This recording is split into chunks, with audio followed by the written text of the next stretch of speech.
తెరసావాలంటే ఇప్పుడు చెప్పండి. సోమవారం తెల్లారుజామున 4:11 ముహూర్తం పెట్టుండా 2000 టన్నుల సరుకు చెన్నై బార్డర్ దాడుతున్నది.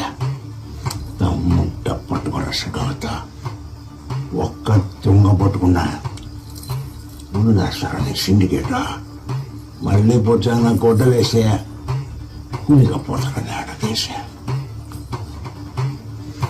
మళ్ళీ వచ్చున్నది. అది రాదా చేసుకోరా రికార్డింగ్. దమ్ముంటే పట్టుకోరా శకావత్త. మీరు కూడా చేయరా దమ్ముంటే పట్టుకోరా శకావత్త. పట్టుకుంటే వదిలేస్తారు చిండికేట్ మళ్ళీ కూర్చొని గొడ్డలేసే కూలిగా పోతారని